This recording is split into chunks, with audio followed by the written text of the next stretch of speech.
Existe um livro chamado A Armadilha de Tucídides. Esse título, exatamente esse título, que discute a questão da China e dos Estados Unidos. E a grande questão desse livro eu nunca li, mas eu sei que existe.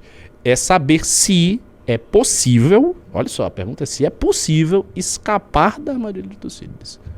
Parece que é um livro que trabalha, ele fica pensando cenários de tentar tirar. A vida do Henry Kissinger foi muito sobre final, isso, né? Foi sobre isso. O que fazer pra... É um cara que eu vou começar a estudar agora. Eu tô bem Henry Kissinger. Eu tenho um livro dele, Nova Ordem Mundial. Ah, é? Eu queria comprar ele, eu vou querer, porque assim, eu comprei um livro em inglês, eu falei, nossa, dele comentando sobre Toynbee, sobre Spengler, mais um, agora esqueci, e é basicamente a dissertação dele de conclusão de curso e tal. Ele foi um aluno brilhante, um dos mais brilhantes da geração dele. E o biografista dele é o mesmo que fez a do Elon Musk e do Steve Jobs. Eu falei, já que eu vou aproveitar, já tô no pacote do cara, vou conhecer mais do Kissinger, mas parece que a vida dele foi muito pensar isso, né? Ele já via o problema da transição, ele já viu o pico antes da galera imaginar que começava... Exatamente. Dos Estados Unidos e tal, e ele... Isso é uma desgraça, porque as pessoas não estão vendo isso acontecer. Eu tô nessa agora de... Realmente, eu só gostava de olhar coisas de história, de olhar pro passado. E agora eu tô nas minhas energias de futuro e tecnologia. E acompanhar a ascensão da China é bem interessante. Se alguém subestima a China, realmente tá sendo muito idiota. A China não é... Esse vapo que ela tá dando no carro elétrico agora, sabe? Eles aproveitaram, assim, isso ela vai fazer em várias áreas do conhecimento. Uma área que, por exemplo, a indústria no Ocidente não conseguiu inovar, eles veem alguma inovação, porque eles têm mais escala. Então eles conseguem, por exemplo, o Elon Musk veio com o carro elétrico. Ele viabilizou o carro elétrico, ele montou uma fábrica na China, inclusive. A China, ok, vamos junto. Só que ela vem com uma escala, ela começa com produzir carro elétrico primeiro pra China, que é um colosso. E aí eles estão inundando o mundo de carro elétrico. E a outra coisa é a corrida espacial, que eles estão entrando agora com tudo. Inclusive eles deram agora isso até é uma coisa assim, uma briga de estado, porque o Elon Musk, o maior inimigo dele na corrida espacial era o cara da Blue Origin, que é o dono da... Blue Origin, que é o dono da Amazon, que eu esqueci, é o Jeff Bezos. O Jeff Bezos agora vendeu material pra China ir pra Lua. E ele também tem uma empresa concorrente, que é a Blue Origin do Elon Musk. E o que estão comentando, que isso é uma coisa pra gente pensar... É que agora, né, a gente já tá indo pro final da live, mas a gente fala numa outra sobre futuro. Tem toda uma economia que vai ser criada com a exploração de recursos multitrilionários, não só na Lua, mas Marte, asteroides. Você tá falando assim de lítio incontável, platina incontável, ouro incontável. Eu acho que... Só dá Eu acho que tem duas coisas que podem acontecer assim... Ou ocorrer um grande colapso, uma coisa muito terrível mesmo, que a gente vai ficar assim, vai ser assim, tipo, quase um apocalipse. Ou talvez a gente ir para uma era da abundância de verdade. De verdade. E aí os sistemas políticos, tudo, ele começar a se esboroar. Talvez até o capitalismo, tal como se entenda, ele mude mesmo. Por conta da tecnologia e da automação? Por conta de muitos processos, da automação, dessas reservas infinitas que você falou, de muita coisa que vai ser abundante. Não faz assim... Quando os socialistas lá atrás, século XIX, eles falavam que as forças produtivas... Marx falava, não era só Marx, muita gente falou isso. Que as forças produtivas tinham condições, que já havia condições de você ter uma vida plena para todo mundo, eles não estavam de tudo errado. Você tem uma quantidade de força produtiva que está se acumulando, que se você tiver uma divisão diferente, muda as coisas mudam de figura, cara. Você imaginando uma economia da abundância que de alguma maneira seja homogeneizada para além de fronteiras nacionais, talvez você tenha um mundo global diferente. A relação até com uma matéria, com o objeto do trabalho, com uma criação, com as coisas, seja outra. Você acha que a exploração... Não acho impossível, não, viu? Você acha que a exploração espacial mudaria a percepção das pessoas sobre Deus?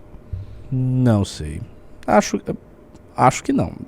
O que mudaria é se você tivesse contato mesmo com alienígena. Aí as coisas todas mudariam. Aí mudaria mais coisa ainda. Seria... Sim, mas o que eu acho que, assim, a NASA quer realmente começar a explorar e montar operações na Lua agora.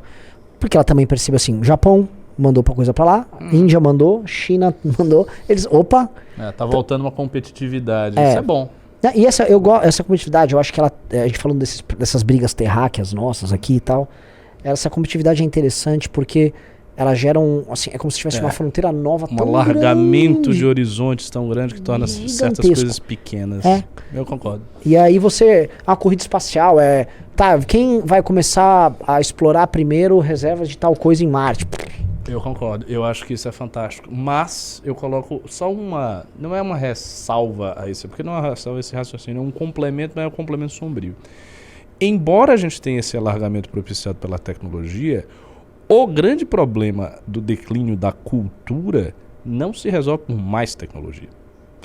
Eu não acho, por quê? Eu também acho. Porque esse problema que ele foi visto pelos decadentistas no fim do século XIX, ele só se aprofunda, ele só aumenta, a indústria cultural foi toda montada aí, tudo que a gente viu em termos de inovação tecnológica não fez a formação das pessoas se elevar, isso não aconteceu.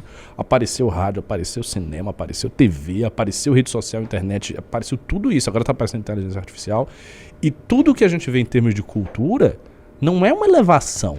Não acontece, porque havia, por parte de muitos utopistas, lá atrás, século XVIII, século XIX, a ideia de que você teria uma evolução homogênea das coisas. Então, você teria uma evolução tecnológica junto com uma evolução cultural. Sim. Que era a aposta educacional dos iluministas. Então, eles acreditavam, não, a gente vai fornecer educação. Então, beleza, a educação foi fornecida num certo sentido.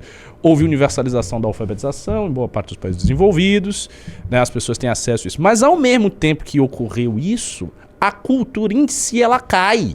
Sim. Então você tem um processo de educação básica que se dilata, de aumento de habilidades, de escolas politécnicas em tudo que é lugar, mas a cultura, a formação humanística, ela vai caindo, vai caindo, e nada indica uma subida.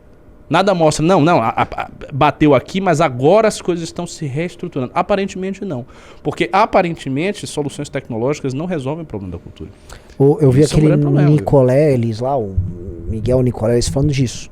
Falando sobre o problema do emburrecimento, que já é percebido, e a perda de vocabulário, perda de capacidade de leitura e interpretação, inúmeras perdas. E aí ele fala de um problema, assim, o cérebro não foi feito para compreender a realidade melhor. O cérebro foi feito como um equipamento de sobrevivência. E ele é muito adaptável. E ele está se adaptando, e as gerações mais novas se adaptam aos contextos dados a elas. E o contexto que está sendo dado a ela agora é um contexto binário, é o contexto do celular, é o contexto da tela, é um certo tipo de raciocínio, e o cérebro começa a imitar esse tipo de raciocínio, esse tipo de lógica. E aí, não quer dizer que ele está mais rico, ele só está se adaptando. Assim, esse jovem hoje zoomer esquisito que a gente comenta, ele não é... ele não nasceu mais burro, só que ele se adaptou para um contexto que é empobrecido do ponto de vista cultural e muito rico do ponto de vista tecnológico. Isso, exatamente.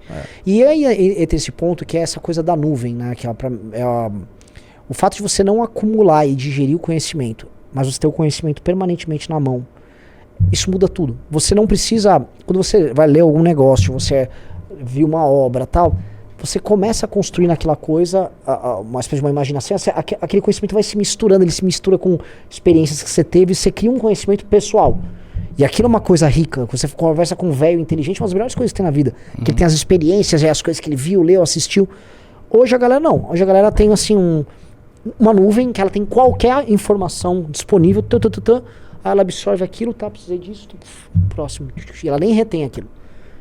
É um processador, é um fast food de informação, então ela não vai produzir cultura em nada. Acho que esse é um problemático, acho que com as telas isso piora, mas pra caralho. Pois é. Por isso que fizemos uma revista de papel, galera. Assinem Valete. Assinem Valete. Enquanto vocês discutem exploração espacial, o governador da Bahia vê problema em Meu Deus do céu.